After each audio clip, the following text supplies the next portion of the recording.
É porque assim, Então, você está falando 7% do PIB da Rússia está indo para defesa. nesse caso não é defesa, mas de fato Sim, tá. ataque, assim, mas área militar, de Área fato. militar. Sim. O que significa, na prática, tirar dinheiro de coisas que, tipo, educação, igual você mencionou aí.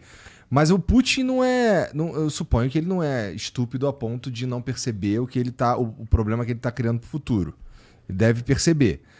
Ou a cúpula, ou a galera dali consegue entender que eles estão criando um problema para o futuro. Então eles estão fazendo um cálculo que. Essa aposta que eles estão fazendo, se eles tiverem sucesso, meio que é irrelevante, assim, torna irrelevante o problema que vem depois. Olha, o poder está muito concentrado no Putin. O chanceler da Rússia não sabia da decisão do Putin de invadir a Ucrânia em 2022. Ele foi informado. Ou seja, tem aí uma situação um pouco diferente de outros países. Eu acompanho o Lavrov, o chanceler da Rússia, há muitos anos, porque eu trabalhei com países BRICS e isso me deu algum acesso à máquina russa. Eu tive diplomatas russos que eu conheço há uma década que uma semana antes da invasão me olharam e falaram, cara, te garanto, a gente não vai invadir. Puta merda. Entendeu? Então, assim, ou os caras estão mentindo na minha cara. Só que assim... Ou o Putin é maluco mesmo. Por que vai fazer isso? Porque uma semana depois eu escrevi pro cara, falei, como é assim? E aí o cara falou, olha, realmente mudou o cálculo e tal.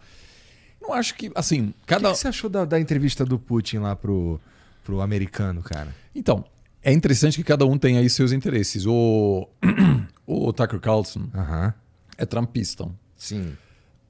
E tem aí ele não está interessado no assunto da Rússia mesmo. Ele quer utilizar a entrevista com o Vladimir Putin para enviar uma mensagem ao eleitorado que os Estados Unidos estão indo mal, que a Rússia não respeita o presidente dos Estados Unidos, etc. Então, ele tem uma agenda política interna, inclusive ele pode ser o vice do Trump. E aí a gente entra numa discussão, porque assim, o Putin com certeza não entrou ali para ajudar o Trump ou o Tucker, né? Não. Ele tem um objetivo com isso também. Inclusive o Putin não está sendo entrevistado por nenhum dos meios principais ocidentais. E um cara relevante nos Estados Unidos viajar até Moscou, fazer essa entrevista. E o Putin meio que tratou o Tucker Carlson mal, entendeu? Meio que... Então, ele internamente pode falar, olha esse cara aqui, fazendo essas perguntas bestas. Ele reclamou depois das perguntas simplistas e fáceis. Por quê? O Tucker Carlson não quis mesmo entrevistar o Vladimir Putin. Ele quis buscar formas de enfraquecer o Biden. Né? Que eu diria, ele ou o J.D. Vance, que é um senador de Ohio, e um autor muito interessante, um cara que também esteve em Munique. Os dois estão aí tentando se apresentar como possíveis candidatos a vice do Trump, que será o principal candidato nas eleições presidenciais em novembro. Mas eu acho que o Vladimir Putin, acima de tudo, sabe, ou na cabeça dele, o legado das lideranças russas, que, vamos combinar, a Rússia tem uma lógica imperial. A esquerda brasileira, às vezes, diz, não, a Rússia não existe imperialismo russo, porque parte da esquerda brasileira é tão anti-americana que só há imperialismo ocidental. Então, que obviamente é uma leitura muito seletiva da história, porque imperialismo é muito mais antigo do que o Ocidente. Ou seja, tinha muitos impérios antes do Ocidente. Tem os caras que nem sabem direito o que eles estão falando. A história ocidental é muito pequena. Se você olha, tem uma história pré-ocidental fascinante. Né? E aí, claro, é cheio de império. Né? E no outro dia foi interessante porque o Vladimir Putin, nessa entrevista do Tucker Carlson, ele disse, olha, ele justificou a ambição russa de retomar, de controlar a Ucrânia, dizendo que aquilo já no passado fez parte da Rússia. Então, o ex-presidente da Mongólia postou um mapa e disse, isso aqui tudo foi Mongólia no século XV. Vamos receber tudo de volta. Porque, obviamente... É um argumento de merda, né? Porque... Né, eu sempre digo assim, a família da minha mãe vêm de uma região chamada Alsácia, que antigamente era Alemanha, hoje é França. Então perderam tudo. A família do meu pai vem o que antigamente era Alemanha, hoje é Polônia. Perderam tudo. E tiveram que abandonar suas terras em função das derrotas militares alemãs e chegaram no que hoje é a Alemanha sem nada.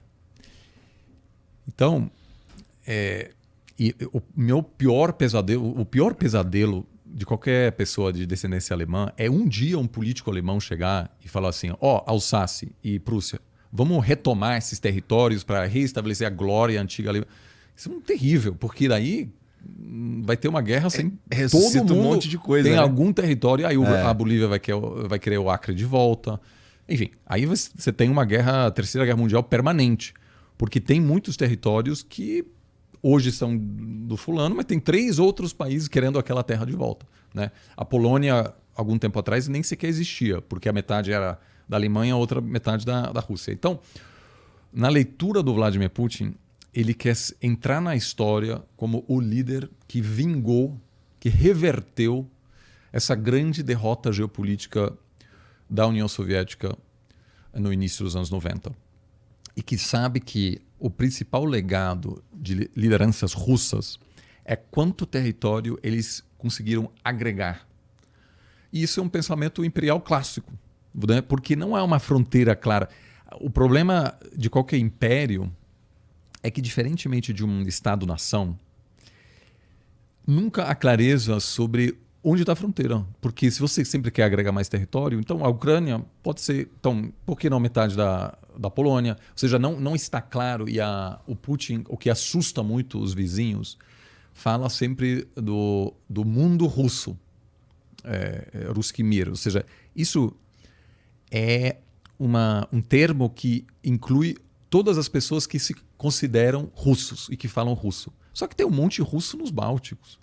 Então, os governos dos países bálticos estão tipo... Com essa justificativa, a Rússia pode invadir vários outros países, né? Então, isso é muito complicado, porque, por exemplo, em Alsácia, tem muita gente falando alemão, só que eles são franceses, porque a Alemanha aceitou, né, que aquilo não faz mais parte da Alemanha. Eu espero que nunca mais queira ocupar esse território novamente. Então, eu acho que o cálculo do Putin não é o estado da economia a curto prazo. Ele pensa mais de longo prazo.